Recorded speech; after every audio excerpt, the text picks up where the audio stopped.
Yo, what's going on, everyone? It's Jacob. And it's Hannah. Back here with another episode of Commerce Connects. Today, we have James Rico, owner, director at a production company here in Wichita and globally called Real Goats. So, James, how did you get into this world of video? Well, first, I'll say thanks for inviting me. Yeah. You guys, I appreciate it.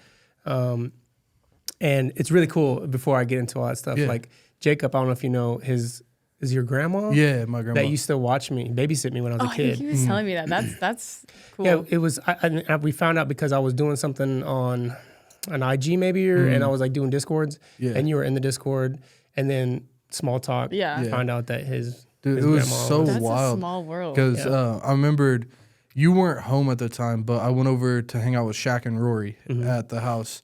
And then a couple weeks go by. In LA? Yeah. Okay. And then, so like we didn't formally meet. And then my grandma, like a couple weeks later at Thanksgiving, just randomly hits me, "Do you know James Rico?" And I looked at her and I'm like, how do you know? like, I've never met him. I know the name. I know the company. Yeah. How do you? Yeah, and she was like, "Oh, I used to watch him and all of his siblings." Yeah. I was just like, what in the world? What's your grandma's name again? Cheryl Clark. Cheryl Clark. Okay, that's right.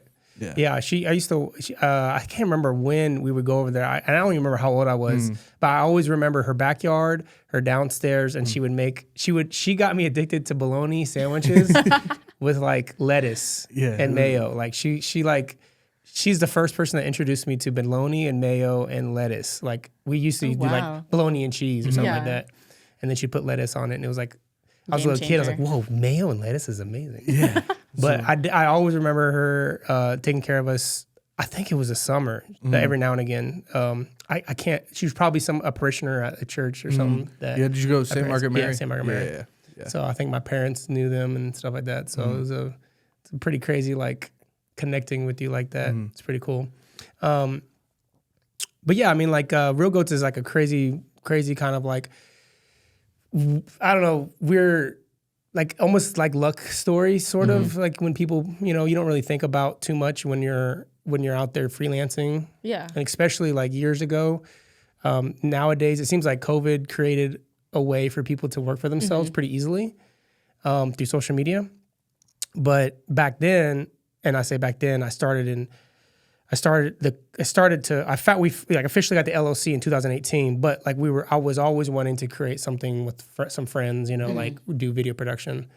So even at K-State where I went, I graduated in 2011, and it took me like way longer to graduate college than it should have, but I got through it. And then through that, I met a bunch of people that were really cool in journalism and stuff like that.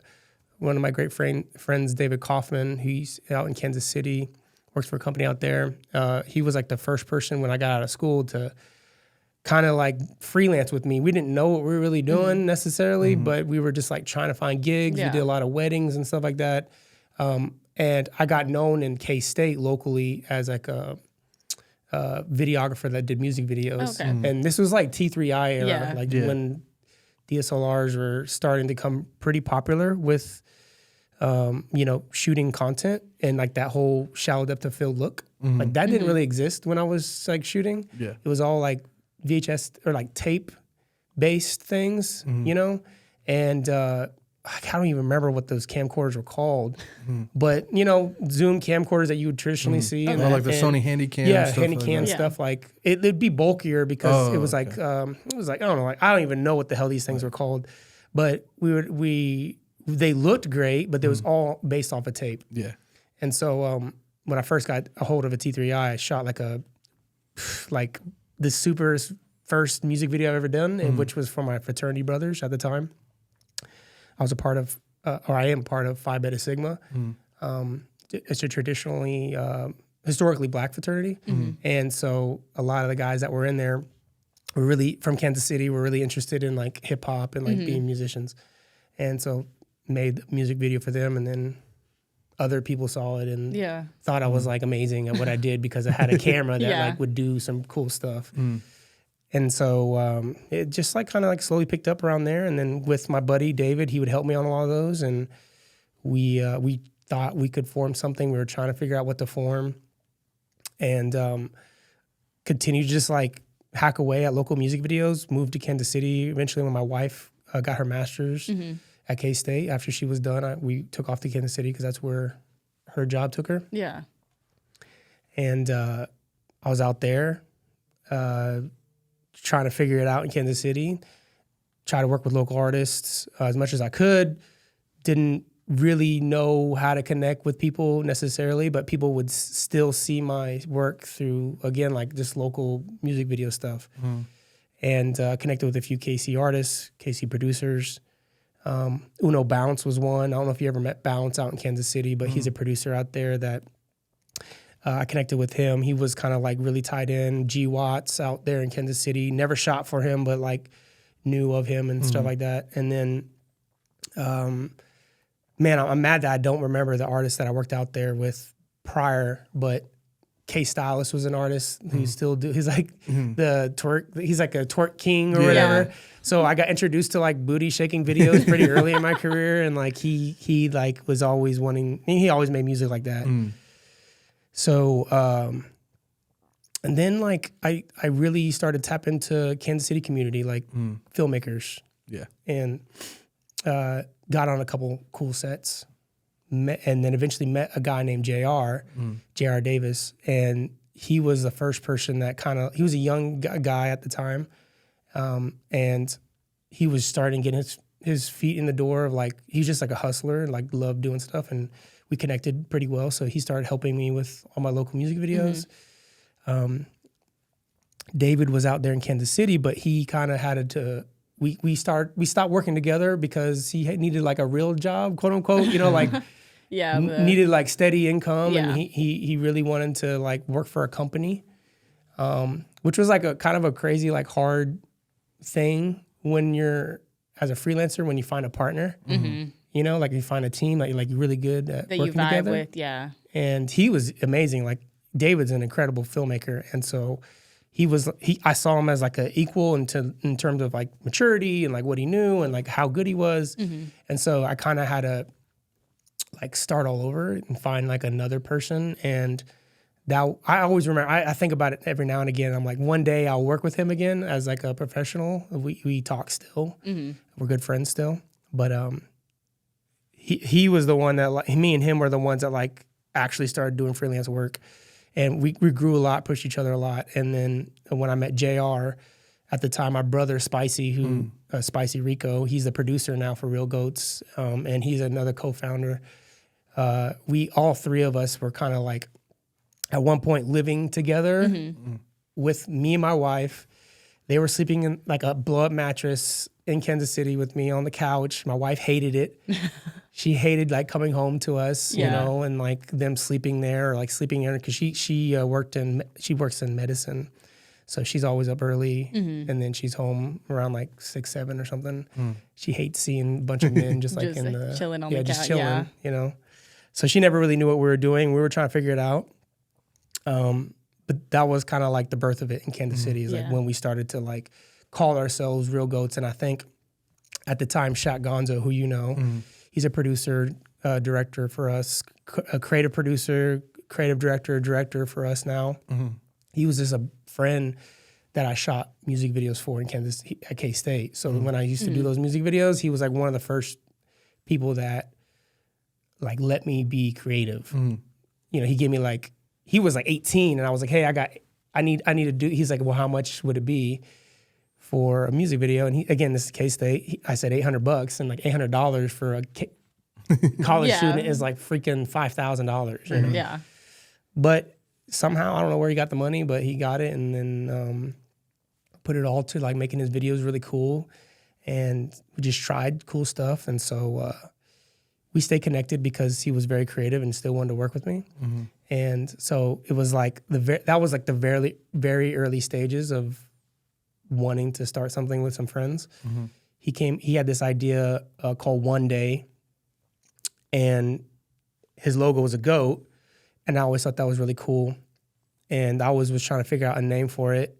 And I think I left the gym one day and thought like, eventually through like months of like thinking about the name, like the Real Goats thing just kind of like snapped, like the idea of playing on they always tell you to make a name that people can remember, and they tell Yeah. you, like, I always wanted a mascot, and I kept thinking I don't want it to be productions or whatever, or like films or something. Yeah. It's like something that feels a little corny. And no offense to anybody that has like productions or films in their name, but it was more like I just didn't want that for me. Yeah. Yeah.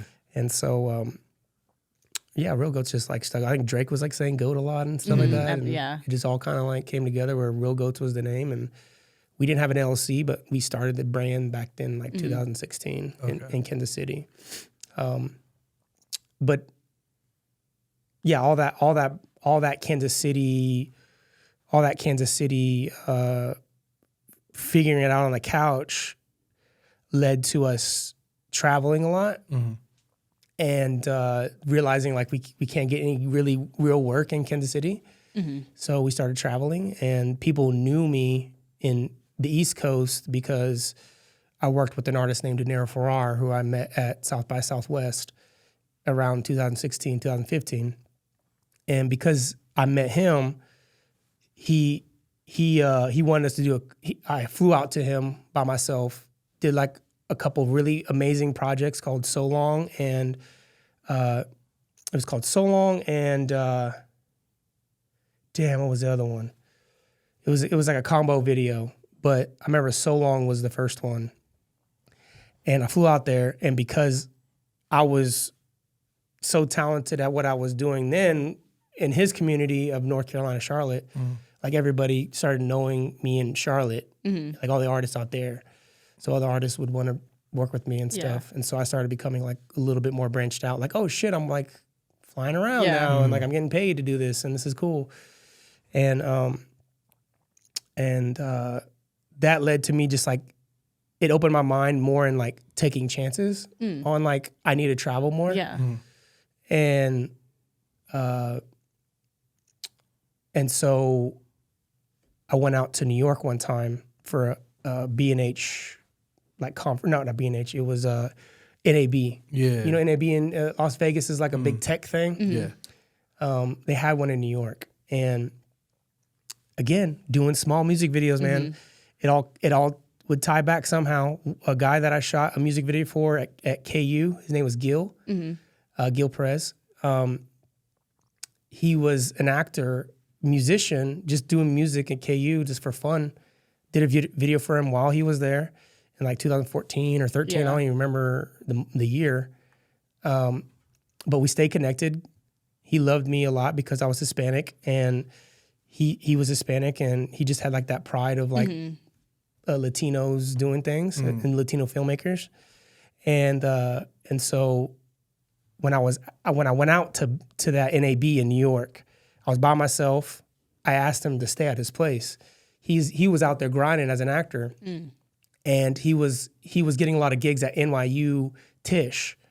So NYU Tisch is like a pretty like well-known film school, and it's one of the best ones. Like Spike Lee came out of there, Robert De Niro, like all these people came out of this like big school that people still seek to get into. It's pretty hard to get into. And so he would always get into like student films. And I was out there at the same time. I was only supposed to be there for 3 days. And he was like, hey, come to this gig. I have this acting class. This guy like taught these famous actors, come to my acting class, just like meet people. It's like, cool. So I went with them, just like sat in the acting class. I thought it was pretty cool to see like professional actors like getting trained. Well, I would say actors being trained. I don't know if they're professional or not. They wanted to be.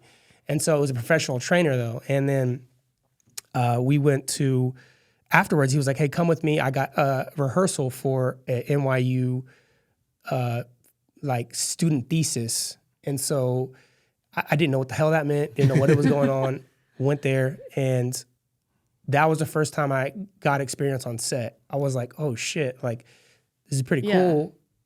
I just was watching, and the producer was like, hey, was asking Gil, hey, do you know any DPs that would like know how to run a red, like a red dragon? And I just so happened to had been there when she said it, and I said me, because I had just started using the camera. I literally just like used it one time. And I was like, I know how to use it, you know? And so she was like, are you serious? Are you available for this gig? We have this gig for like 2 weeks, and it's next week. It starts next week. And I was like, oh, that's amazing. And I was like, but I'm supposed to go back home. Give me a second. Let me figure it out. And I find out like it's a non-paid gig. Okay. Like I find out like it's like 2 weeks, and in New York. I'm like, oh, what the hell? Where am I going to stay? All this stuff. I call my wife. I tell her about it. And this is stuff where intuition, you think this is like my opportunity to like try something, And so I told her about it. She said, well, if it's not paid, you shouldn't do it. And I said, I'm sorry, babe. I'm still going to do it. Like, I'm still going to do it. And I was like, I know you're going to be mad. I'm still going to do it. And it was like that moment on the phone where like you have that like movie moment in your head. You're like, I got to do this. Like that you say like that in your head. This is meant for me. Yeah. Like no this, matter what she says, like I got to do it. And so I just told her and she was kind of upset, but she understood. And so I stayed out there for like 2 weeks and worked on that set. I met a bunch of really great filmmakers, directors, and it's DP. I ended up co-DPing on the project. It was like a series. The first time, like it was a student thesis where like 7 directors were going to direct a different episode of a series that they created. So it was my first time ever being I didn't even know what a DP was. When I did it, but I knew I was confident. I knew I could light. I knew I was like, my work spoke for itself when they saw my work. But that was all the stuff that I was doing here in Kansas, and like with De Niro. So they were just like seeing all these great images. They're like, oh, well, he knows what he's doing. And that kind of like helped me understand the bigger picture of what is possible and something that doesn't exist in Kansas. Yeah. And I learned a lot from those people and created some really good relationships that over the next few years after that was my essential like education and experience. So I'll pause there on the conversation because you're talking about where Real Goat start, but I'm saying all that to say like something that I told myself very early was like I never. And I don't want to make this sound like it's this great advice, but maybe advice worked for me. Yeah. Where I never cared about the funds. I never really cared about the money. I never cared about like how much I would make. And a lot of that is probably due to the fact that we lived in Kansas, didn't have a lot of big bills. And I would get paid enough to pay for my bills. It was like I think for a long time I was probably earning less than like $15,000 a year or something, which is nothing. But like I never it would emotionally bother me, but I would never make it the reason why like I got to give up on what I'm doing. Yeah, I got to go get a real, the quote unquote real job. I didn't know what it was and how to figure it out, but I just kept doing it, and I just kept working because all these opportunities kept coming. Every time I met somebody, every time like I worked for an artist, because I cared about what I was doing, what I was making, I think just naturally helped create the next opportunity. And it literally still happens today to like today. Like every opportunity that I get, as long as I am focused on, do I love this? Or is this, am I doing it because of the money? Like, I know it directly affects the way that the next thing will come. Yeah. So, I'll pause there. But that's really, really Kansas City and like the belief of my friends and taking chances is where it started. And then it became itself when I went out to LA in like 2016. Wow. Yeah. Yeah. The whole just going off of purpose and just believing that passion that you have, that's awesome to hear, because I felt that like seeing, I guess the whole getting out of Kansas mindset, because growing up here, you don't see the big productions, you don't see a lot of this stuff, especially back then. Like now we're starting to get a little bit more like larger production companies here locally, but I mean back in 2017 in Wichita, there wasn't that many people. Like there was, especially in the music video space, I mean, you had Dre, Thad, and Bray. Those were like the big 3 here.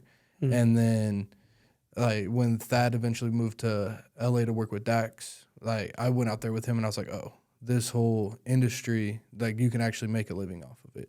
So I think that was really cool to see that side of it. Yeah, I mean, I discovered the film set side in New York, and I saw the structure from the NYU sets, and I was like, oh, this is how like a proper set is ran. Yeah. So I learned like how to run it from a student film perspective, and then that taught me at least, okay, this is probably how I should run mine, and so I still wasn't getting at the time like music video productions that would allow me to do that like kind of process, but I was already treating what I was doing pretty like structured, just not knowing like what could make it better. And then when I went out to LA, that was like literally, that was a risk in its own. Again, it goes back to doing music videos for somebody that loved me.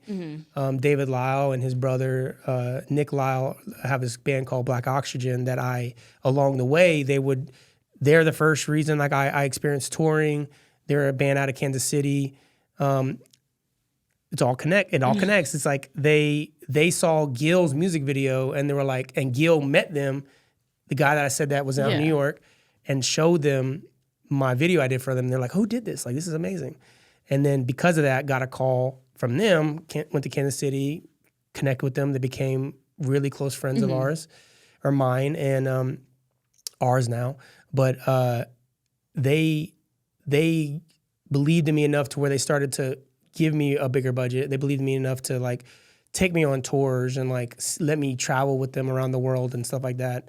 And so again, once they moved out to eventually moved out to LA because they were like, okay, we got to be out there. And I would travel out there. I would stay with them whenever I would go out there to work on just other stuff, not even stuff for them. Sometimes stuff with them, but other times just on other things, just going out there.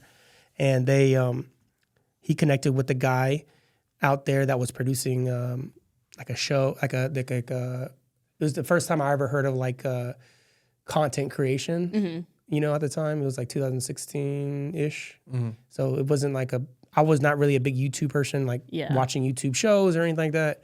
And so this guy had this show idea that he wanted to get done and be a pitch, and he liked my work because my friend David showed him my work, and he kind of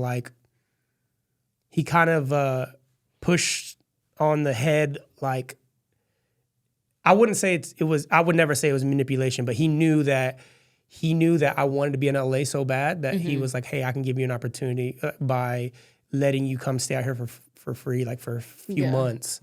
And I was like, at that point, literally like, at that point in my life, I was like, I have to be in LA or where it's like, this is the only way I can make it happen. You know, I know that I need to be there. And so he knew that enough to where, again, I say, the word, I don't have the right word, but it felt like a little bit strange for him to use what I wanted to get me to want to be invested in his project. You know, I felt that energy, you know, but it was my decision whether or not I would like, you know, I was smart enough at the time. Like I knew that like if I could make the decision to accept it or not. Yeah. But I had more faith in myself to like, okay, I'm gonna figure it out, to accept the job.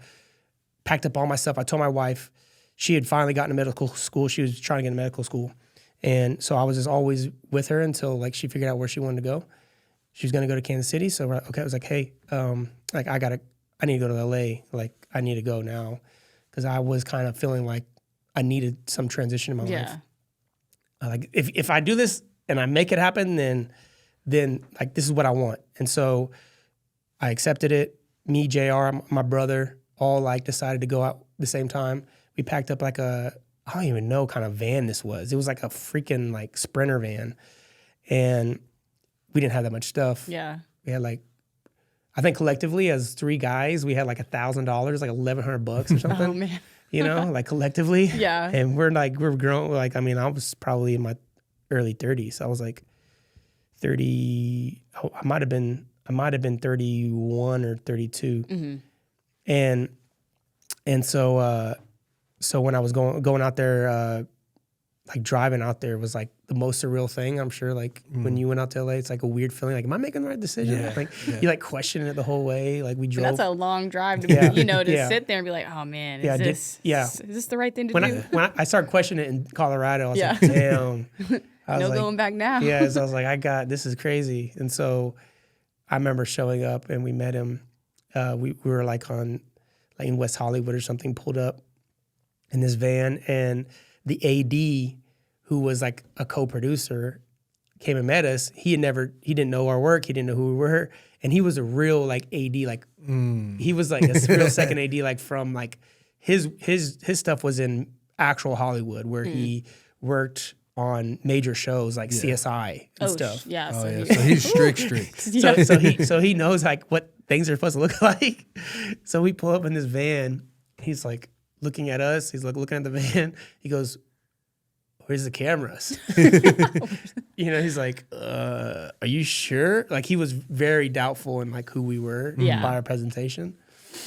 But we worked on that show, and it kind of was like the first 6 months was definitely like a unsure process of like, did we make the right decision, and having faith in this guy that brought us out there to work on these things. And it was definitely like a relationship thing that felt like I learned a lot from taking that risk from somebody, like having faith in that person, and then like seeing what it's like for them to have a lot of pressure on themselves, go through a lot, and seeing how the pressure of what they're trying to do can affect them. Yeah.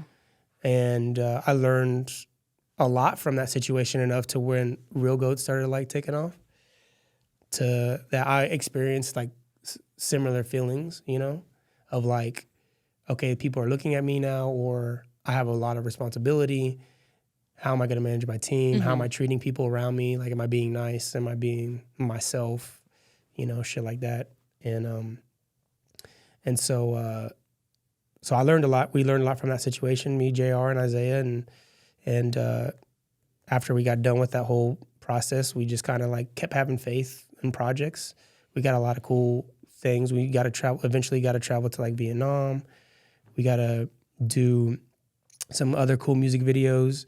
And in 2018, when I got the LLC, it was because people eventually discovered us from De Niro again, a music video we did with him. And this commissioner reached out and was like, started offering us, he offered us like a Rich the Kid and like, was it Rich the Kid and Famous Dex and Jay Critch. It was like the first label, like big artist label video that we ever did. The guy that reached out, his name was Kareem Johnson, who still is like he's like an OG like commissioner in music videos. His dad was like, his whole family like dates back in the industry so much, and so he was a OG commissioner, and still know him now, and he's still like, he produces like Cardi B now and all sorts of stuff. So he was already doing really cool stuff back then. But that relationship like started us to get the LLC. We're like, shit, we got to get LLC because we need insurance. We need to get we need to get all the things to make us like a real business. And so we didn't really have that much money. So like I was like, okay, I'll pay for the LLC and all this other stuff. But that's like when officially the name got LLC in California. So one thing like people might not know, what is a commissioner for music videos, stuff like that, just so. I mean, commissioners are, I would say it's a weird one. So it's like basically like, they get it. They have a certain amount of people on their roster that they overlook it with the label, and they have to like just execute music videos, right? So they're kind of like a talent scout. They're a project manager. They're sort of like when I say talent scouts, like they're looking for people to write on music video projects. So if I was a commissioner and I knew Jacob was super fire in this area, and I had an artist in Wichita that's like signed to my label, I'd be like, hey Jacob, you want to write on this treatment? This is how much the budget we got, and this is when we need it shot, and this is when we need the back. So they essentially, again, execute music video productions for, the artists. There's tons of commissioners, and commissioning is like a very like frustrating process that it's kind of like I've never really understood it, even since like the beginning.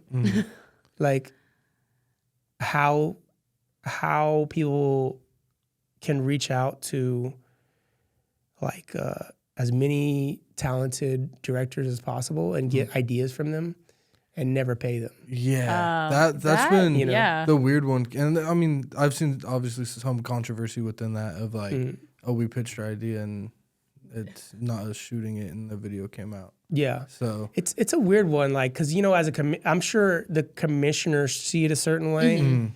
I think that I can't speak on their behalf, but I would just assume. This is me assuming. Yeah. But if it was my job to find talent, and I kind of understand it a little bit more from once Real Goats became a known name, we would get more work than we could handle. So now I'm like trying to find how to subcontract. So, okay, I have a lot of talented friends. Yeah. Let me reach out to them, see if they want to write on it. I can't guarantee that they'll get the job, but it's an opportunity.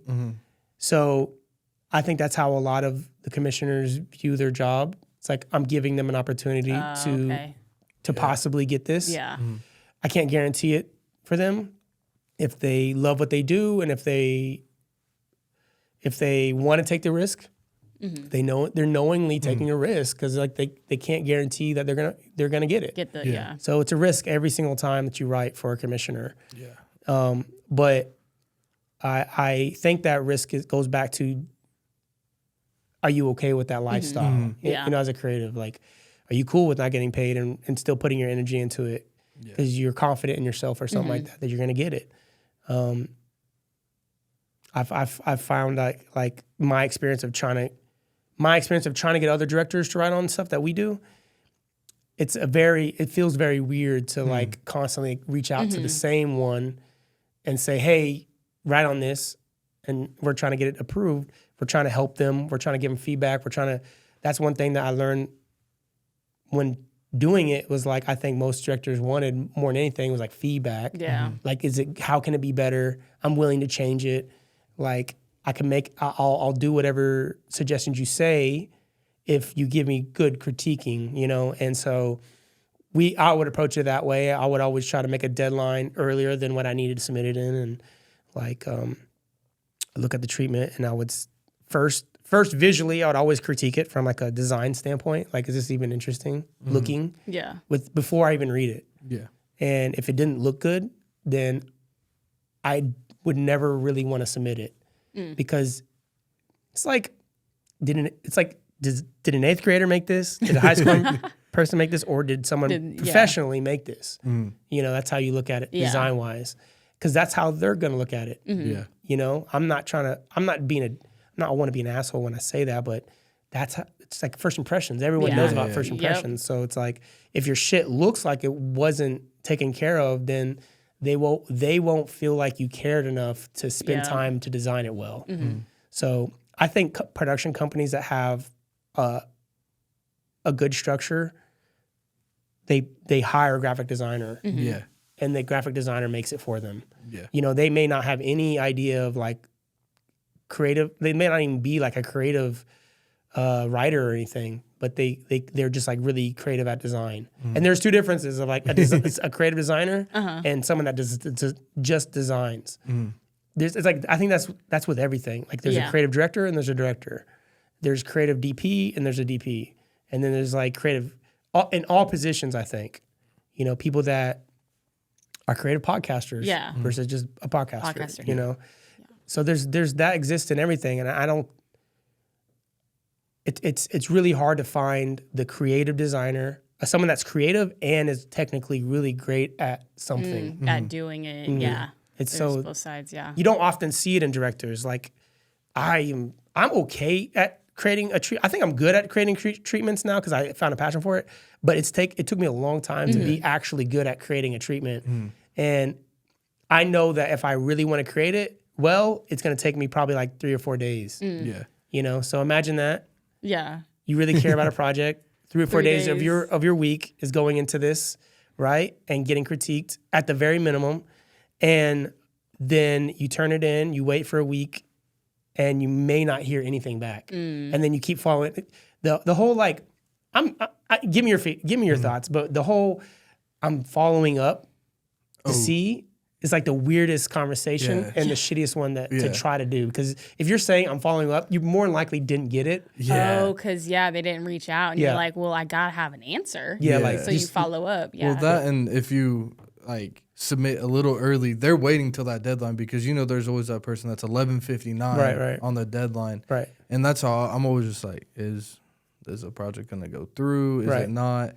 But then you have to step back and think, like, there is that many people that they have to sort through, and they might have to send it off to people to get it approved. That's crazy. But see, that's where it goes back to, like, it's more like morals and ethics. Mm-hmm. It's like, if you're going to reach out to 10 people and ask them for their time, I think the least thing you could do would be just to reach back out to them and say, hey, I got it. Say, thank you for submitting. Yeah. They went to another direction without you having to reach out and ask. Yeah. You know what I'm saying? Like, it took work.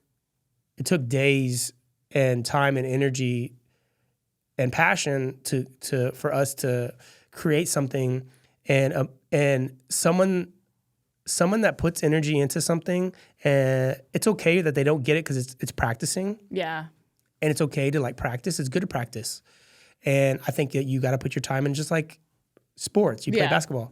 You're going to put in tons of hours of practicing, and no one's ever going to see all the badass shit you didn't practice. Exactly, yeah. But then they go to the game, and then they'll see you. And maybe, like, you have a bad game, you're like, fuck. It's like, I did all this work, and y'all came and saw one that I didn't do shit in. Yeah, exactly. And so that is like, to me, the thing that is frustrating about working in the music video industry is it's worn me now, because I feel like I've proven myself enough as a creator, as a writer, as like a director, as a DP, as an editor. Like, I've proven myself enough at this point to where I don't feel entitled, but I feel that if people, it's like anything, if people are not appreciating the fact that I have the experience enough to just say, hey, we want you to do this video. Yeah. And no one else is doing it. Mm-hmm. Like, we're coming to you because we know you have good ideas, and you're going to do a good job. And we care enough to, like, give you just that single bid. They call it single bidding. So with everything I've done, the only people that single bid me is, like, DaBaby. Like, that's the only person that does it. He knows when he comes to me, like, he wants me to do it. He's not going to go find another person. Yeah. But that's kind of the weird thing about music videos. It's like, and I'm not the only one that experiences this. Yeah.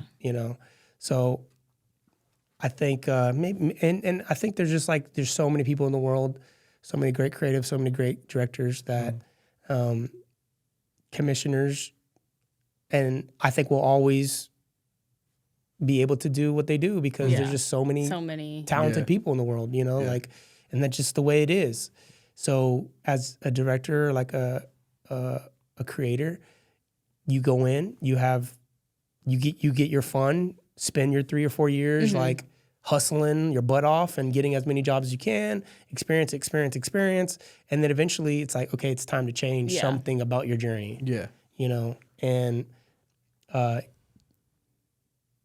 that's kind of like where mentally I am at this point. If you would have talked to me 2 years ago, I'd be like, man, I just love creating and I don't care about it. It's like, I'm going to just, it's a risk. Like, the whole idea of risk taking.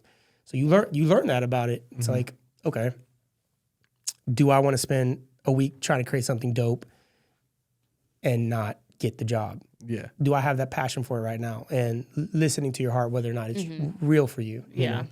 And so, like that music videos are not the end all. I think they're great practice.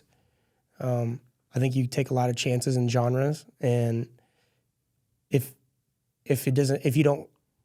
I'm not happy within it, then I shouldn't do it. That's with, I think, anything. Yeah. And like, so with the new transition, Are you?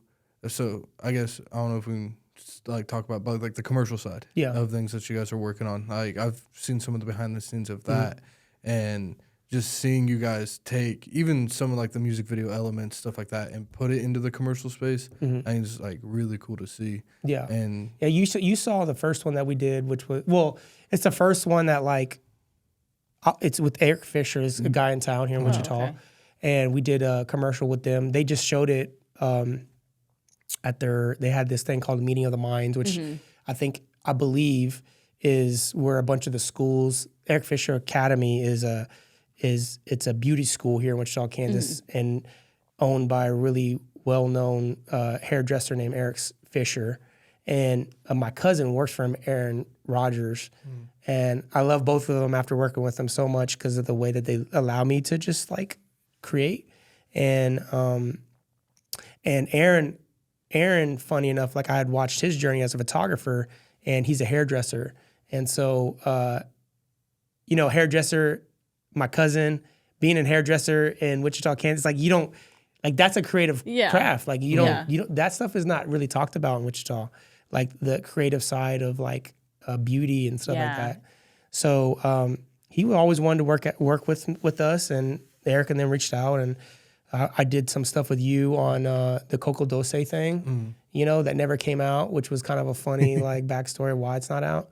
But yeah, Eric Fisher's thing was a really great process. It took us a long time. Like he asked me to do it in November of last year, and I took my time. Like I told him like, hey, like it's gonna be harder to create in Wichita because like there's not a lot of crew here, and it's like. You can't do 12-hour, like traditionally it's like 12-hour days for shooting a music video. Like a whole music video, most music videos are like 12, 14 hours in one day. So you don't really most people can't tolerate that amount of work in one day. They're not used to it at least. And so I was like, I'm gonna have to split up my days. Realistically, it would have been like a 2-day shoot or something in LA. But we did like 4 days here and just made it a little easier for us to like comprehend, to produce and stuff like that. But you're right, Jacob. Like I'm taking more of like I'm still learning though. Like I'm still learning like how to create a commercial. So it's still a risk on my end of like trying to create something I've never done before. And so I'm learning in that process of like creating commercials, which is super cool. And it's like me just pushing myself to do something. Even if like again, it goes back to even if the payment of the financial gain for me isn't great, it's still it shouldn't matter. Yeah. It's like it's like you go back to you're investing in yourself as a craft, like you're trying to get better. Yeah. So that's kind of how I saw it. And I saw it also as like networking with Eric, who's a great guy. He's a freaking amazing like creative and knows a lot about beauty. And so that's something that like, again, as a director, as you start to create, you're like, oh, I don't know anything about like makeup and hair. And I want to be better at that because I just enjoy all aspects of like, filmmaking and stuff. And Aaron, my cousin, was like super organized on his shit. And he was an incredible producer.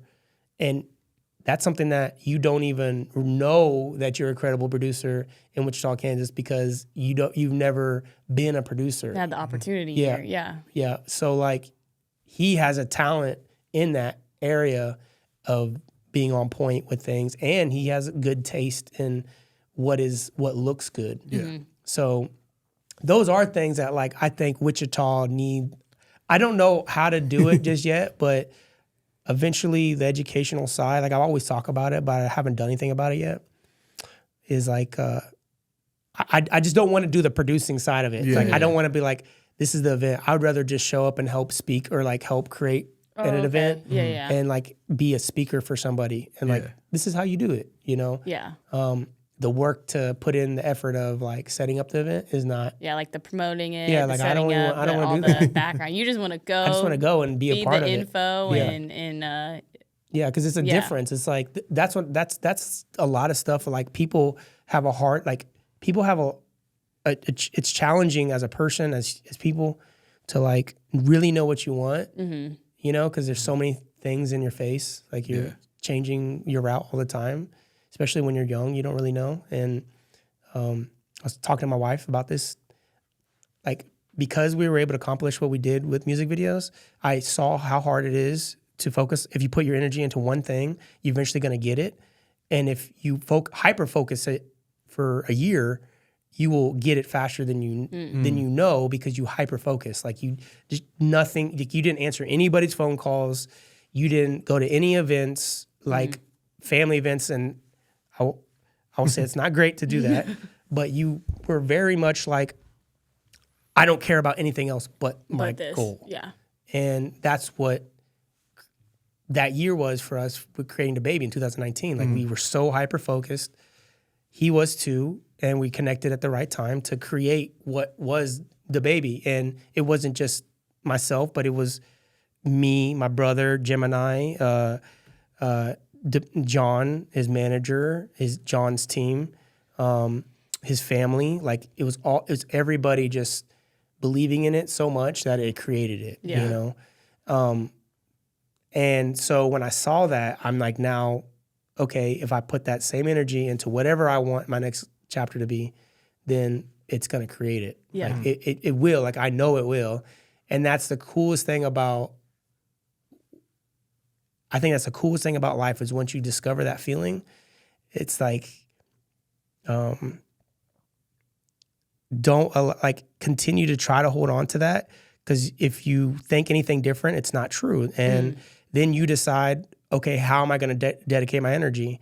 I learned from that experience that I enjoyed people noticing my work because I always wanted it. Yeah. But I didn't enjoy me not paying attention to my family. I didn't enjoy me not paying attention to my wife, or not paying attention to my friends, or not paying attention to my health, like things like that. Yeah. That was like the shitty part about it, but you don't really know that you're experiencing it when you're doing it. Until after, And that's one thing people don't understand about like just creatives or people in general that are like just hustling to figure out a goal. Like you have to do it. There is those sacrifices you have to make to where, you don't, maybe you spend a little bit less time with the family to figure out like how to do this. So. And that's why I said, I think it's good. It helped me create who I am now. Yeah. So I had to do what I did, and it's like the whole idea of failure, you know, like making a lot of mistakes, making a lot of like failing a whole bunch of times. And I was never really thinking like, oh, I'm failing. Maybe I was getting frustrated. Maybe I was like depressed or something that sometimes, but I'm not thinking, oh, I'm failing. I just know that I'm going through something. I'm not really sure what it is. And I'm just going like, financially was able to allow myself to now I know where my money's coming. You know, now I know like how much money I'm going to get this month, or now I know like what it feels like to be able to just splurge on myself, or splurge on my family, or take my family out, or do whatever that I want to do, and not be like, oh shit, like how am I gonna pay for rent? Like, because that's all you think about mostly in the early stages, like how am I gonna pay my rent? You know, like shit like that. So the fact that I was able to do that and now have a name, and then now I can like freely, if I wanted to work with an artist, I could find a way to work with them by just because of what I did. But even then, it's like, you know Daylight. You ever heard Daylight, the guy that was like the ghostwriter for Drake? You ever heard of him? Kendrick Lamar dissed him recently. He says your favorite pack was a light pack, and so like I was like, who's that? And then looked him up. His name, I'm pretty sure it was Daylight, but look him up on TikTok. Check him out. He was a ghostwriter for Drake. He had this cool interview that I seen that I thought was really like, he put it in a really beautiful way on people's journeys. Like at some point, you learn so much and you grow so much, and then you kind of like have this stage where you go into a cocoon, like you go back to the cocoon stage of like becoming a butterfly. And when he said that, that was the first time I could relate to something at this point in my journey where it's like I did this cool stuff, but I don't know where to go now because I'm not passionate about music videos, you know? And I'm like, I know I'm good at them. I know how to do them. And I tried the route of teaching other people. I tried the route of like giving other people opportunities. Yeah. It's not what I want, you know? And, but I tried. Yeah. Like I tried to do it. Yeah. And, you know, lost and failed in that regards of like, and failed in regards of enjoying it. Yeah. You know, I think I'm at the point now where, okay, I'm confident in myself. I know who I am, but I need to put my energy back into something that's going to create the next stage of me, which is like the movie side or the commercial side. Yeah. So going into commercials is like dangerous because I heard that once you get into commercials, it's hard to get. It's like the money's so good in commercials that you don't want to stop doing them. Get out of the commercials. Yeah. Music video money's okay. Yeah. It's not great. But commercial money I heard is like pretty crazy. I have a few friends that do major commercials and it's like insane. Like they don't have to, sometimes you get the right commercial, you don't have to work for like a whole half a year. Yeah, well, because those marketing budgets be crazy. Yeah, they're nuts. You know, yeah. I've done one like Academy Sport and Outdoor commercial for Nike as obviously Nice. not a like a talent. So I was doing, and they she's like those productions, like, oh my gosh, Yeah. I had to kick like a football over. They were like, this is a $2 million camera. I'm like, oh my God. it's like, why would you want me to kick a football? But why? But why are you doing it? But they got, I just know, commercial money is different. It's, so I think a couple of my friends had said that you just got to be careful about when you get into them because, like, you could get really good at them. And then you just, like, goes back to, like, maybe giving up on the dream of, like, making a movie. Is that the dream for you, is for sure. into the movie? Yeah. For sure. Like, that was, like, what I wanted to do. That's why, like, I talked about earlier about the whole meeting those NYU students and, like, experiencing NYU and me seeing what it was like to create films at a very early stage in my understanding of set. There are people that get an understanding of set through music videos first. Like, some of my experience set through music videos first. Or maybe they experience it through commercials first. So you're probably the first time, whatever you experience first in the proper way, and maybe this is not true for everyone, but maybe I'm assuming like that might be your first passion or something. Oh, okay, yeah. You know? And so for me, it was like seeing it like that and the camaraderie that features and filmmaking really does to people. It's like you're experiencing the art and like what it's supposed to be. You know what I'm saying? Like you're really experiencing filmmaking the way like commercials and music videos and everything else took from filmmaking and brought it to their world. Yeah. You know what I'm saying? Like the techniques to tell a story in a commercial or a music video is taken from cinema. Yeah. You know? So all the looks, like lighting and like camera movements and stuff like that, a lot of that's taken directly from cinema. So like references to images, like if you see a music video look a certain way, and you're like, oh, that reminds me of something. Yeah, it's probably because they took it from that movie or that show or whatever. And so I mean, you see it all the time when you see freaking treatments. Yeah, treatments are like with screenshots of movies. They're screenshots of movies. Yeah. So the movies is exactly. I know I'm gonna make my movie. I don't know when, but I know I'm gonna make it. And then I was telling my wife today, I was like, I'm not sure. Hopefully I like it. Hopefully I like it. Well, some of your guys' music videos, like one specifically that like really stood out to me was the Roddy Ricch DaBaby Rockstar video. Oh yeah. That was cool. Like that one, like you could really tell that you guys like really went like the cinematic like movie approach on that. Yeah, and then there's honestly, bro, like those are the things I agree. Like those are the ones where if you see one like that, it's because I was like, that's me focused, you know? Yeah. And like, that's me wanting to create that. If you see any other video that's just like look like a music video, it's probably because they didn't want that. Yeah. And so I took a lot of chances by writing videos like that where I know it's this shot's gonna be this shot, this shot's gonna be this shot, and it's like I already know every shot that I'm doing. And so that experience of like writing a shot and then shooting it and then editing it together. It's so easy at the editing part. Yeah. Because you're like, I already know where it's going. Yeah. I already know what it's supposed to be. And so the editing is like really easy, but the pre-production is really hard. So, yeah, I mean, like that's similar to like the commercial you saw. Like I knew mostly like what I was doing, like every shot.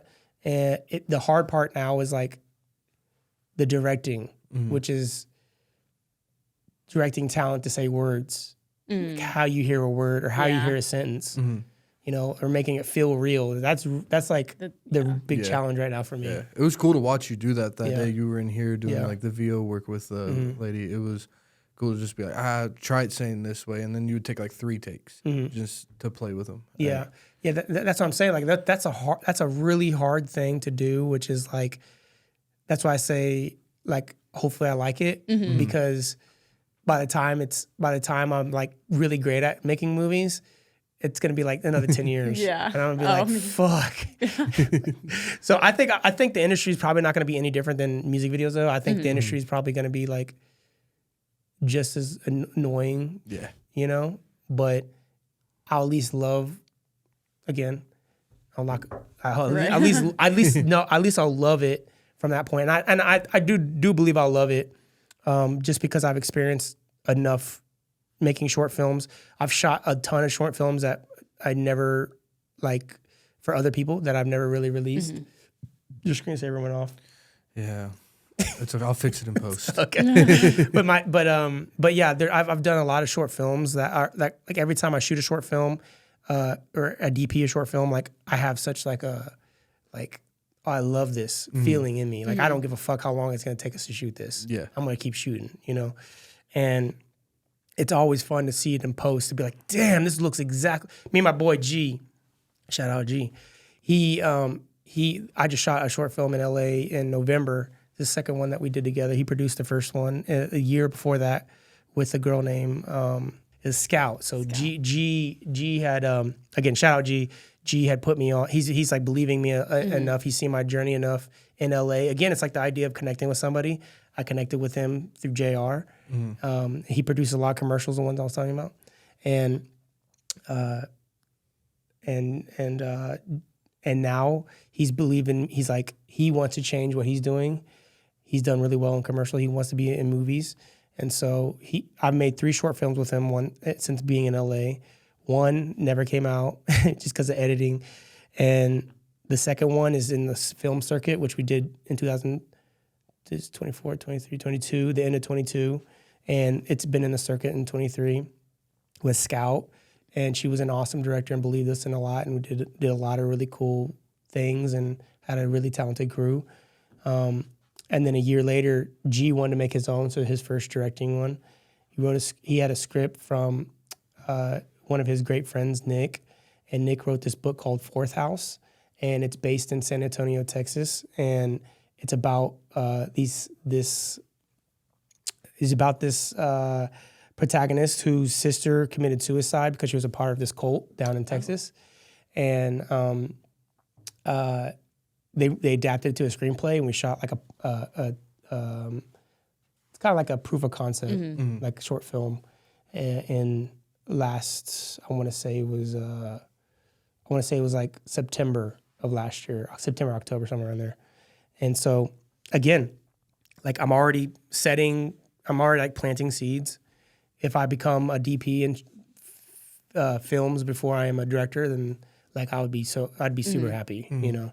I think I would love to be a DP maybe more in the beginning so I could learn about how to direct talent really well. And then as I write a script that I'm writing a script now, but as I'm writing a script that I'm really passionate about, like having enough understanding of how to direct to then put my energy into like making my first one. Because it's like I see it as I see making movies, if you're gonna do it, like your first one needs to be like, it needs to be so far, put all your passion in. Even if you fuck up, at least you tried your hardest.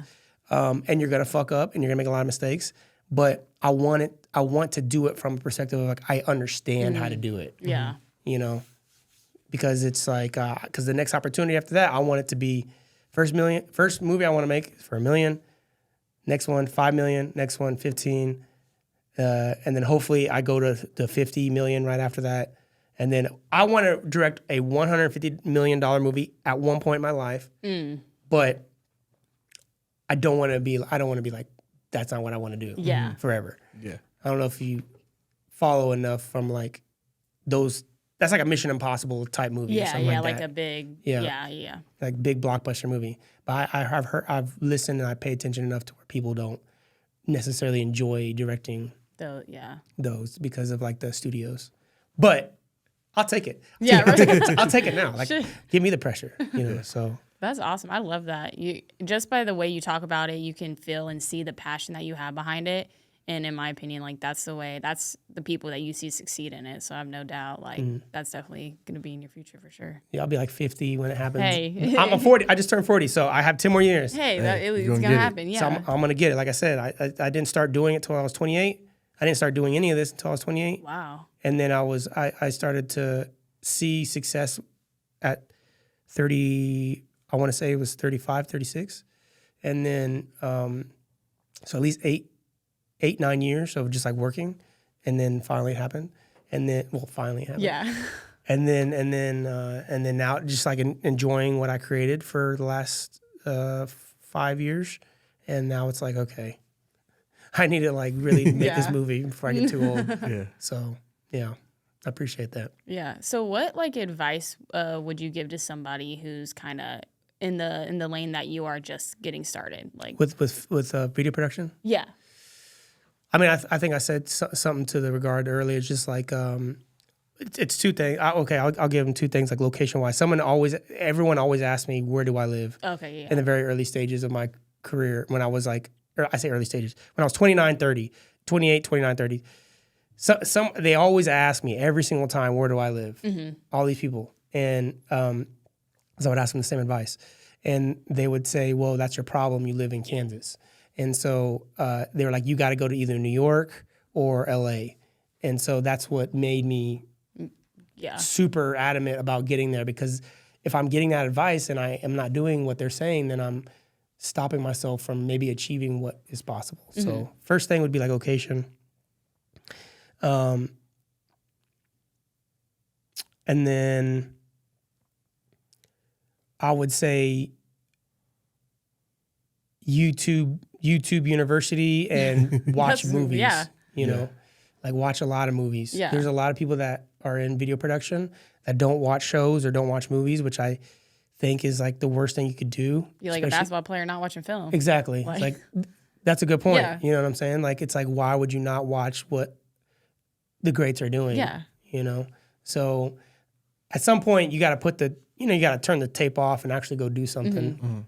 But that's something that I don't think a lot of video production people do. Like we don't really like sit there and train for like 7 days a week or like 5 days a week for like holding the camera and like, you know, go out and practice running with the camera or like holding that's things. probably a task. Like no, it is. There's nothing harder than basketball. No, I don't know. I know some of them cameras be weighing. They do, but you'll never see. Rig. Okay. You'll never see a video person like doing lines or like, you know, running laps or anything with it. Yeah. So, but that's something that people probably should do. Yeah. Real quick, I'm gonna change batteries. Go ahead.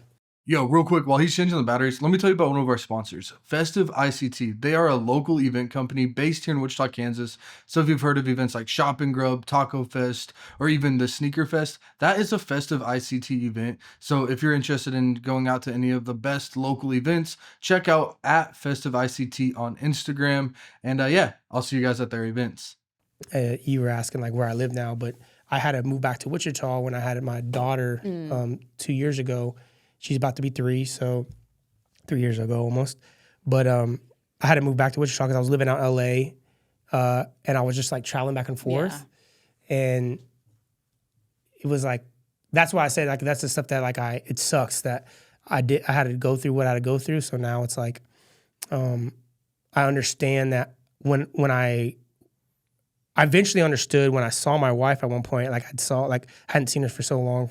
I'd seen like wrinkles in her eyes and stuff like that. And I was just like, damn, like, Yeah. you know, it felt weird. It felt like this, I don't like that, Yeah.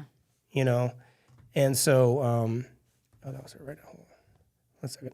Just gotta see if she's okay. So now having a daughter, like, was something that I think having a child is something that I think was missing in me internally, emotionally, because I'm older. Like, I was already ready to have a kid with her. Yeah. We'd been married for 9 years when we had our first one. And so I thought I was like, damn, we're gonna have to adopt kids. Like, I'm shooting blanks or something. Like, I don't know why we're not having kids. And God gave us a kid.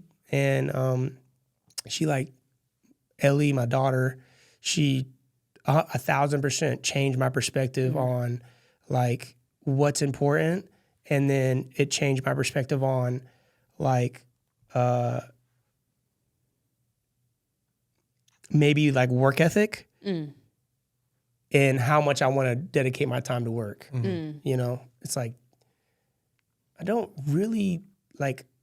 like and enjoy being away from her. Yeah, you want to be present and see her. Yeah. But I feel like obviously you're at the point in your career where you probably are just cool living here. You're wanted right all over, you know. Yeah, I mean, I think like again, like what we created allowed me to like travel back and forth whenever, but having a kid is, to me, like, and again, maybe it's not for everybody, but having the kid allowed me to understand empathy more, like actually caring about something else that's not you, because we're all like in our own bubbles, you know? Yeah. Like, we're just like all like, we care for each other as people, you know? And I think that, like, I love my father, I love my mother, I love my brothers and sisters, my friends, but having her allowed me to love them more in a different way, become more present more often, like with them when I'm with them, to try to be present with them, and then respect and try to like help other people understand the same thing. Yeah. You know, it's like really try to help my wife, especially because she's a resident surgeon. She's like working crazy hours. Oh, I bet. Yeah. You know, like insane hours. And so emotionally, you can be like, when people are tired, you're not present, you know? Yeah. If you're upset because something went bad at work, you're not really present. And you could like pass off on somebody like angrily, not because you genuinely feel that way about them, but just because you're in your bubble and you're like frustrated with whatever you got going on with your work. And so we put a lot, like, I was definitely a person that talked a lot of shit about like, you need to work and you got to work 24/7, like no breaks, no day. Like, I was definitely like that at one point, and that's what created me. But yeah, I don't know. I mean, I don't have that same feeling, you know? Like, I'm just like, why? You know, because I experienced what it was like to have people's attention. I experienced what it was like to have people want me to come work for them, and then the feeling of like what they gave back to me, because I genuinely care about what I was doing for them, and to like either be disrespected or to like not see the result that I feel like should have happened.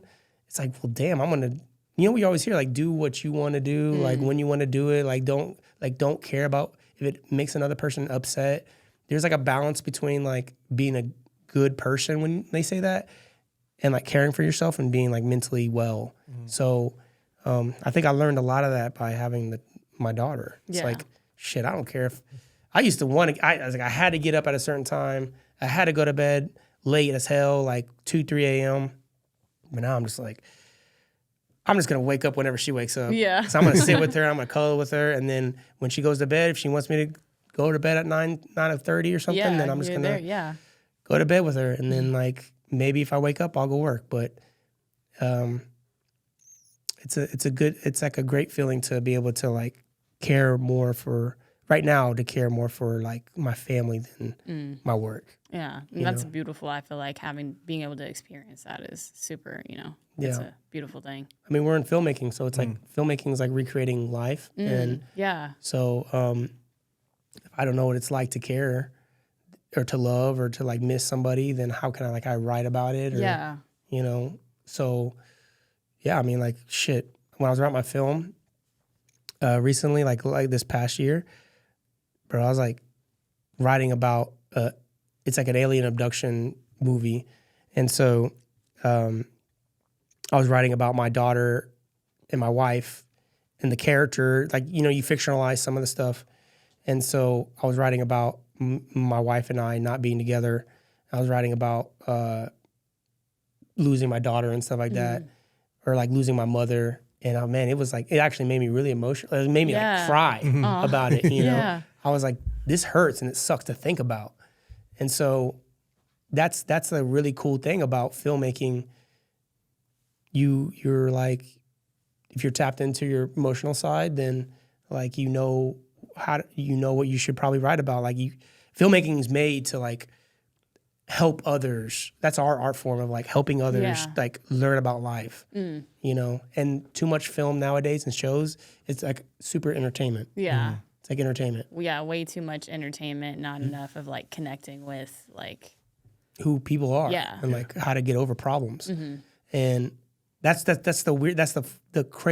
why like I want to get out of doing what I'm doing, because I'm not helping the world like understand that. I'm creating music videos that have booty shaking and like just having fun and getting messed up and like enjoying your youth, which is fine. Like it's cool to enjoy your youth. Yeah, but then it comes that time. Yeah, exactly. You gotta like I'd rather make stuff to make the youth want to find their purpose. Yeah.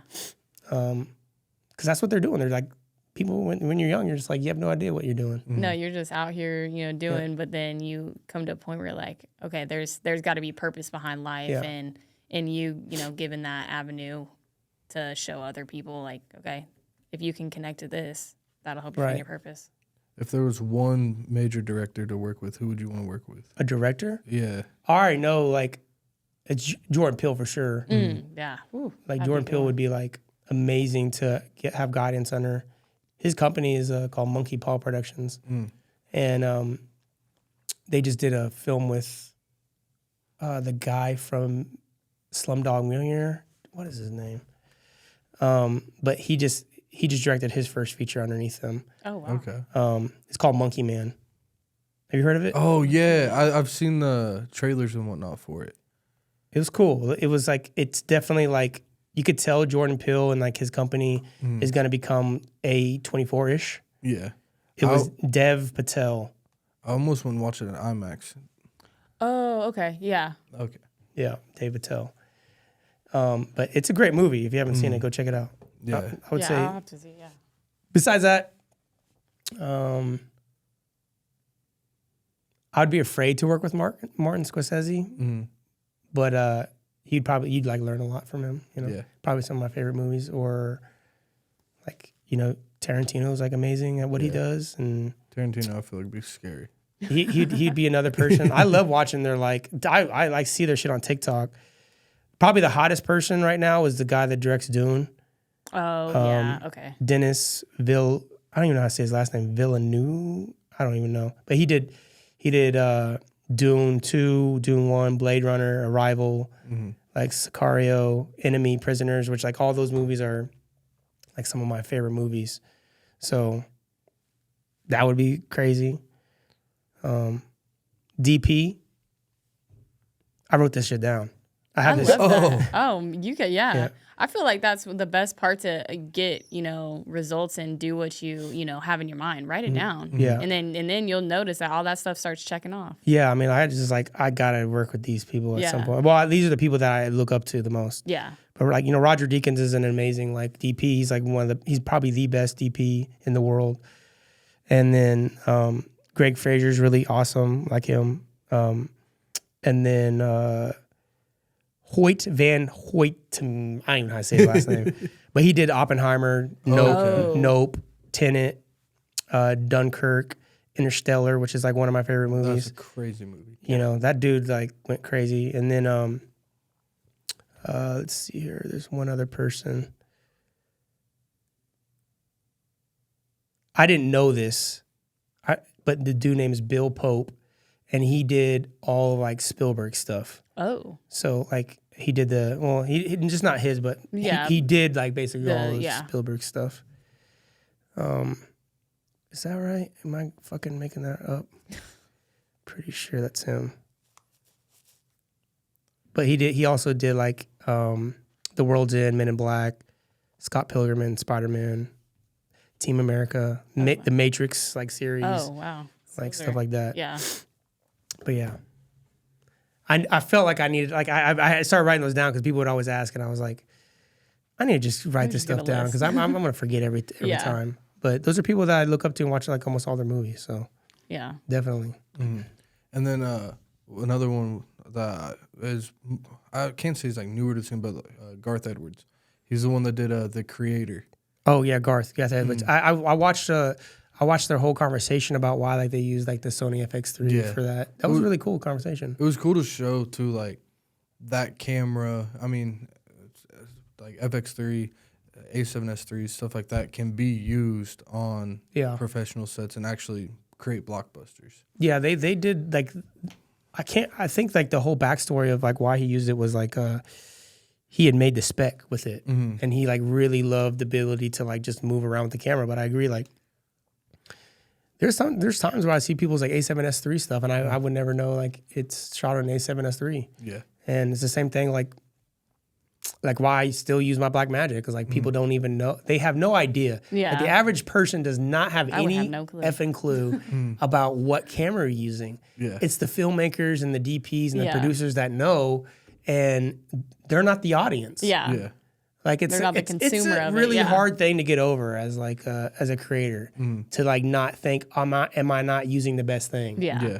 Well, everyone's like, you need a red, you need an RE. Yeah. It's like, dude, use what you have. I mean, I think Cole Bennett really showed that off too with like the whole shot on iPhone. Right. Like, obviously Apple's been doing stuff like that for a while, but then he took it to the music video. Yeah, he took it to music videos. But then again, sometimes I'm like, well, you guys are still attaching lenses or this or that. And I mean, you got to look at the people that, I mean, it's still a major set. Like, yeah, it was shot on an iPhone, but there's a lot that goes into it. Yeah, for sure. Yeah, I did. I like years ago, I had done like music videos on vertically. And I realized like how cool it was. But I agree. Like, I don't think you don't, I mean, like I shoot a lot of really cool stuff with my family on my iPhone. And I know that like one day it's like the best shit ever. Like I literally like show my daughter almost every day something that I shot of her, and I don't know if that's, hopefully that creates the memory for her. You know what I mean? Because like we didn't get that growing up. Yeah, you didn't get You know, it's like I don't remember anything. Like I swear to God, it's so hard for me to remember my childhood. Maybe there's like suppressed memories or something. But my dad filmed a lot. And whenever I see photos and stuff of us, I'm like, damn, I don't even remember that. And it's so cool to see. So iPhone's super dope. I think Blackmagic, in my opinion, is like, besides Sony, like Blackmagic is the best option to go if you're trying to get like the cinema look, high quality, good color space. It's just like file size is kind of crazy. Yeah, they're B-raw. And it's kind of clunky. Yeah. From what I've noticed, like B-raw, their codec isn't as great. I mean, granted, my first experience with larger codecs was Red. Yeah. And it was very streamlined. I hate Red's codec. What? But I love the image. Yeah. I love the image. I think the image is great. I don't like how, I don't really understand it, so maybe you know. Sometimes when you record on Red, it will have the same file like 12 times. Have you ever noticed that? Yeah. That was one. I don't understand why it's like that. Yeah. It's like literally the same file, and when you pull it in, it's like 12 of the same file so names. You just look past it. I'm just like, look past it. I'm like, what is this? Why is it like this? I'm sure there's a reason. I just don't know what it is. You know, safety proxies. Something. Yeah. I have no idea what it is. Yeah. But I will say that the Sonys, like, I always hated on Sony for a while.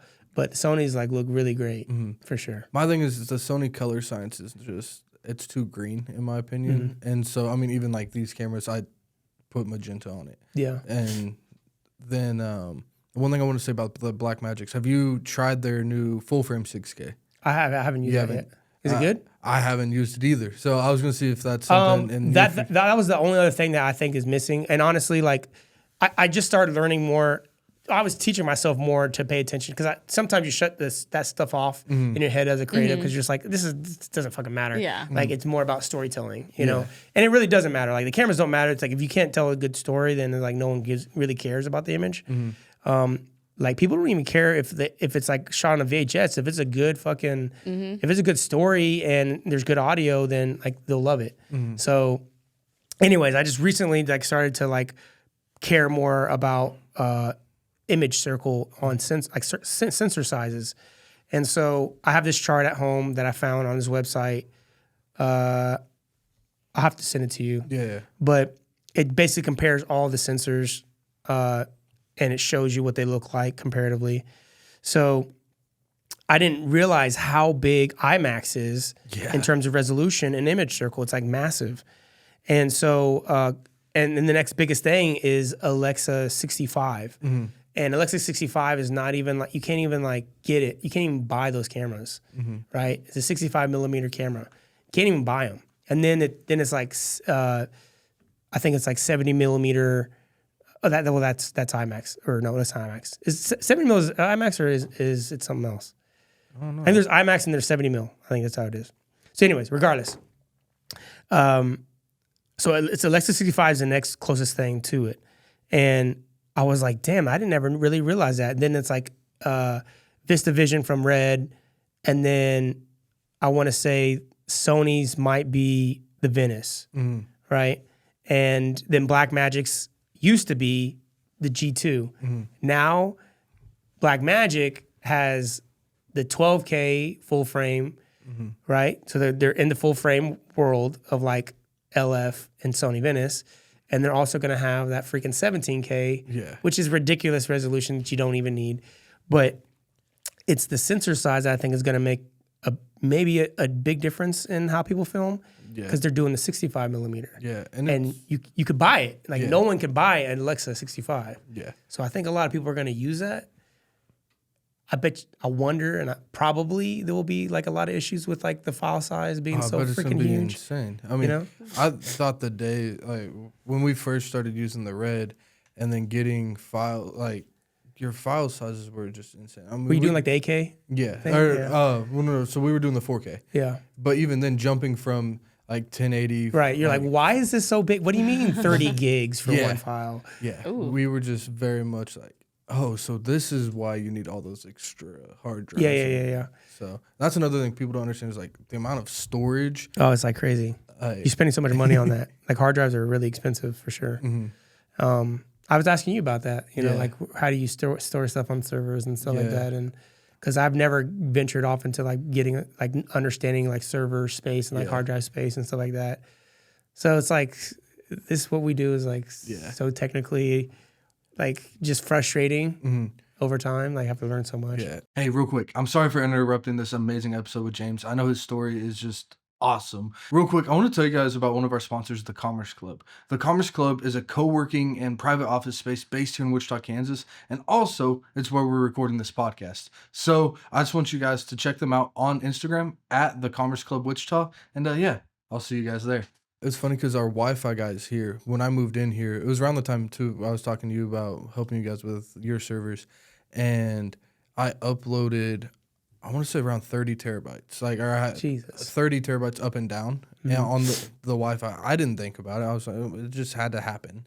And they brought it up one day, and because they're local guys here, and they were just like, "Hey, so what's up with this? Like, out of all of our users, you were the number one in a month versus overtime for these people." Everyone together. Yeah.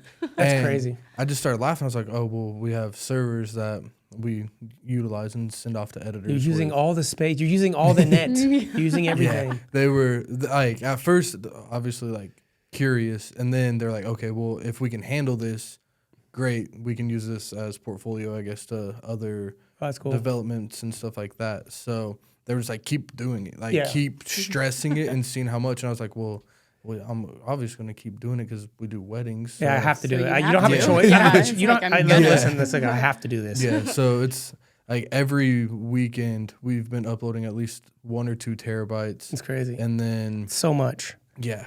Yeah, we recently had to get. I finally found like well, I didn't find it, but one of our producer friends, Rail, he found like a 80 terabyte.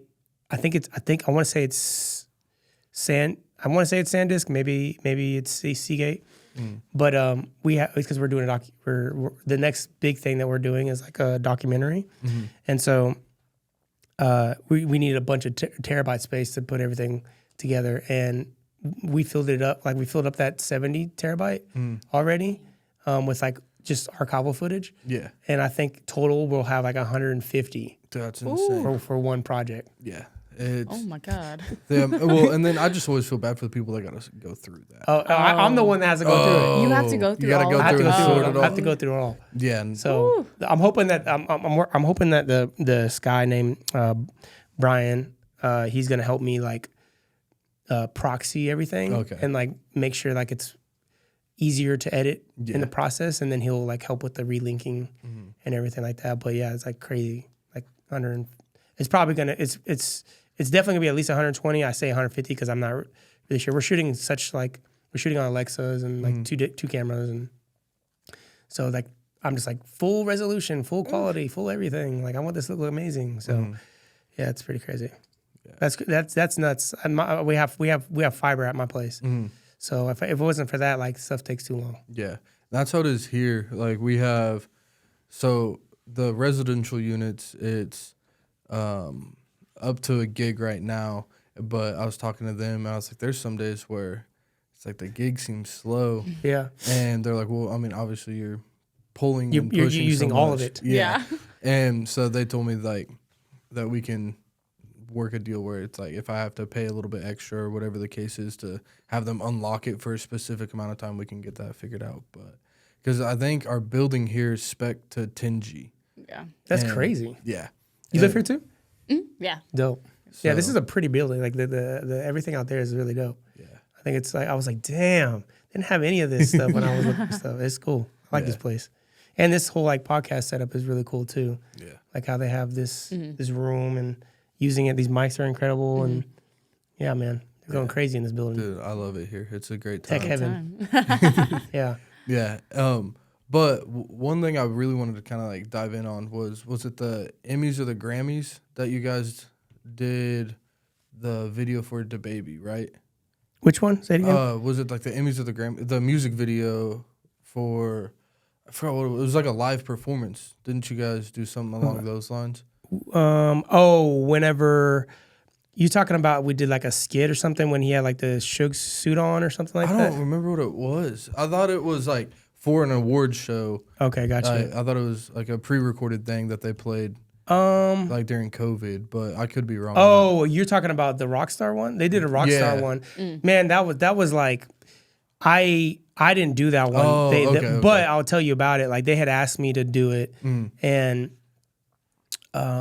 man, like the whole like the Black Lives Matter movement was so intense that I felt strange. Like he really wanted to make it about what was going on, and I felt very strange not being a black man, to make something about that. Yeah. And so I was like telling him like it was really obviously Baby's the black and he has the ability to tell that story, but I felt weird as a director trying to tell that story. That goes back to me just like overthinking things about how I see filmmaking maybe. Yeah. And so they ended up hiring a black director and he did it. Okay. He did the music video, and then they did the whole car like performance and stuff like that. Yeah. I again, I wish I could have looked past it maybe, but it was like it was really in my head. Yeah. About doing a piece like that. No. So that was a pretty crazy time. I will say that the only thing I was the coolest thing I was probably part of network television wise was when he went to SNL's. I got to go to that. Okay. Oh, I thought that was cool. Yeah, that was pretty sick. I got it the first time I met.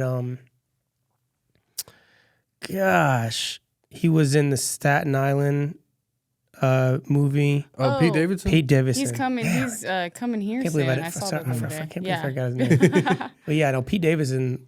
I gotta go. I gotta meet him.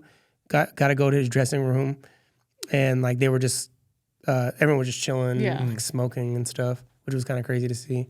And so that was really cool, and it was really cool to see the set because I've always watched SNL, so it was definitely like a childhood like cool moment to be there and to witness all that stuff. So yeah, that was I think I saw Lorne Michaels, but I didn't like say hi to him or anything. You know, so definitely a cool experience.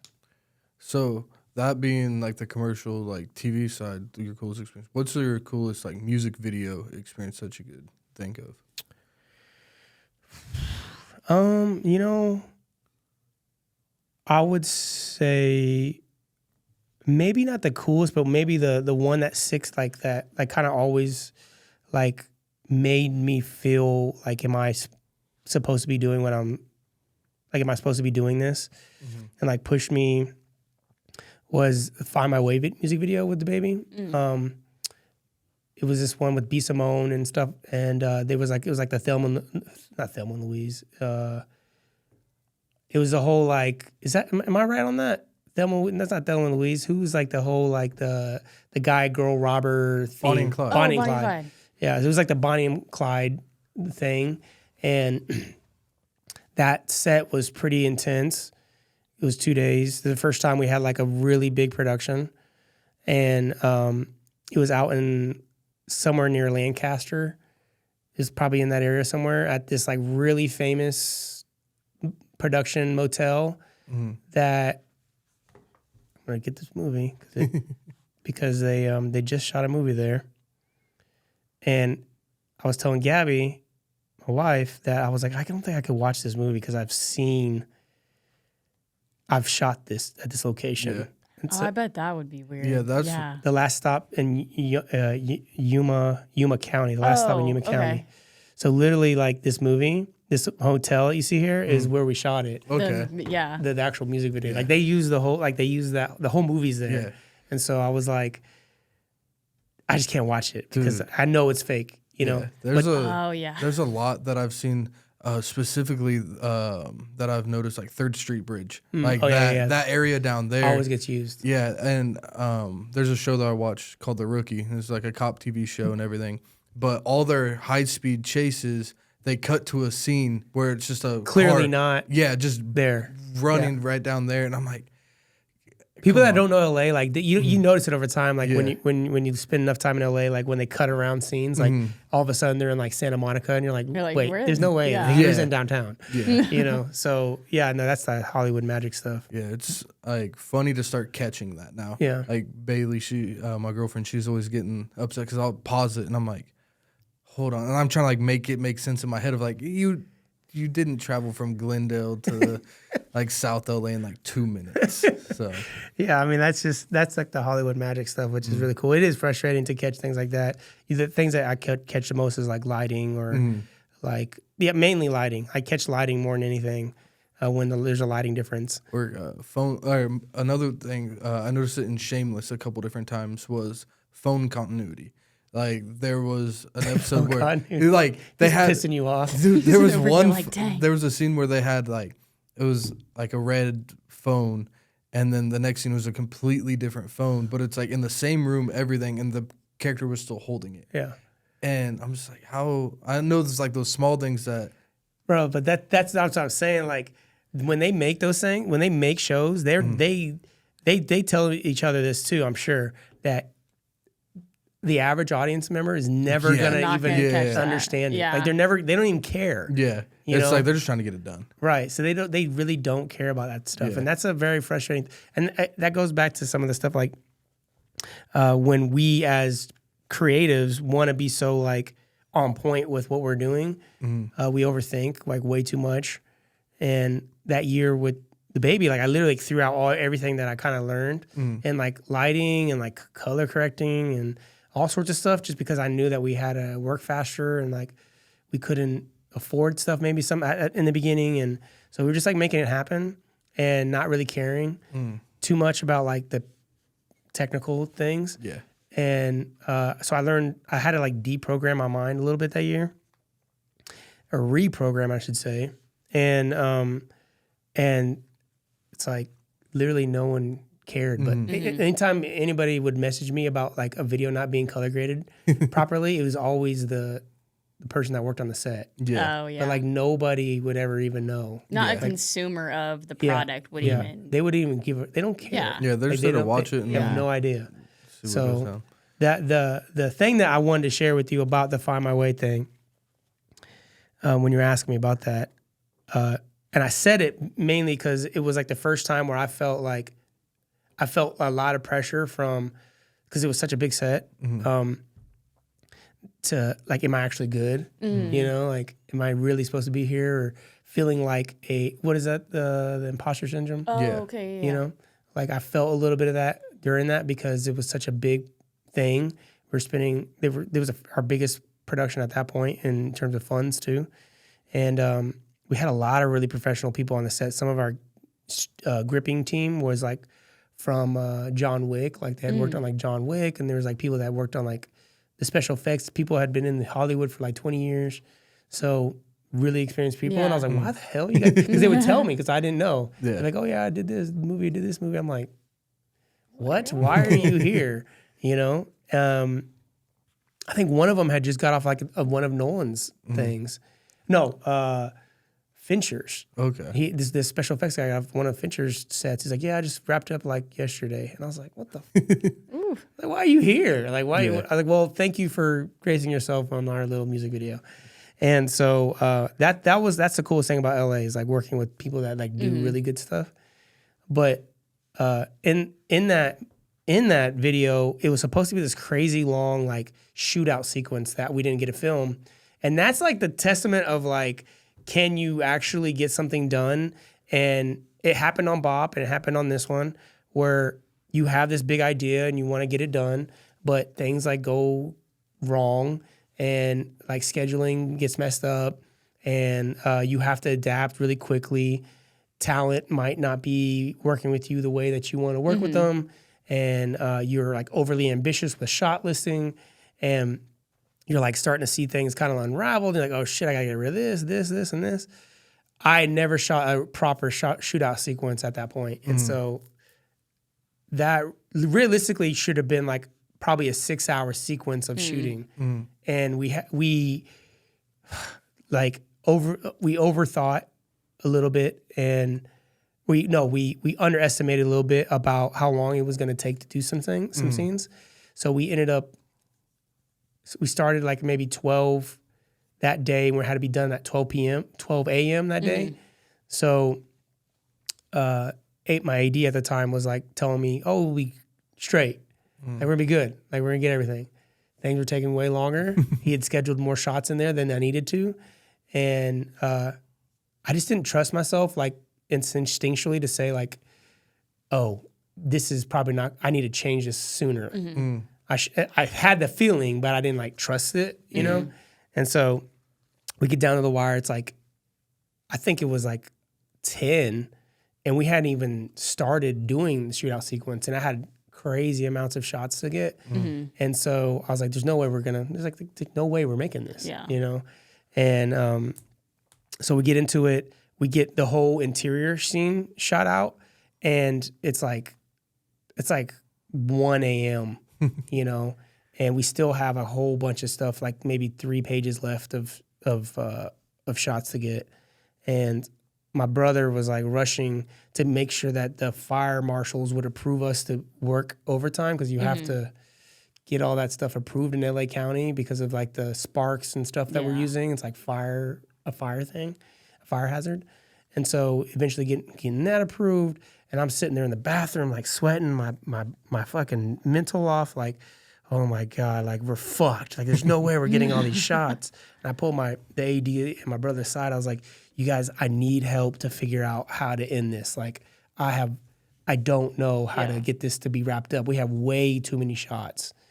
And so that was probably like the most like freaked out I've ever been about we're not getting all this, you know? And we ended up they end up giving me, they threw some ideas out there, and eventually, I think one of them connected to where, oh, why don't we just have them all shoot, and then have like him kill everybody inside the room instead of killing everybody outside the room, which it will require like setting up everything. Mm-hmm. And so I was like, okay, that makes sense. And redid like the stunning and the coordinating with it, and the way you see it now in the video is like how we came up with it. But originally it was supposed to be like taking place all out in the middle of the parking lot. Mm-hmm. And there's a scene that I omitted, which Baby comes out of that within that sequence. Baby comes out of the room. In the video right now, he kills everybody and it goes to black, and then all of a sudden appears and he's driving. In the original edit, he like comes out of the room and he like shoots at these people with B. Simone coming out next to him, and she like shoots at them too. But it was like 6 a.m. when we were doing it, so the sun was coming up. You know, so we couldn't really use it because it didn't make sense. Like it was like pitch black dark. In the previous shots, and then it comes out, and it's like fucking daylight. And so luckily, like the shots worked, but that was like probably the most scared that had ever been of like, what the fuck am I supposed to be doing? You know, it wasn't a good memory. You know, but it was like one that made me like better. In terms of like trusting myself, you know, stuff like that. Love that. That's cool just to hear that story. I've just seen the music video, you know, like I said, as a consumer, it's cool like getting that, you know, behind the scene story and like, oh, yeah, I mean, this is how you do it, and that's what, you know.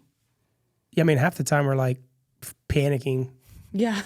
We're like trying to hold it all together. I don't get nervous anymore, but definitely at the time, like you have like that, am I doing it right? Or like, you know, trusting yourself. And I remember B. Simone got mad at me one time when the intro of it where she's like getting out of the car. She got mad at me because I kept telling her to do it over again because she was like missing timing marks.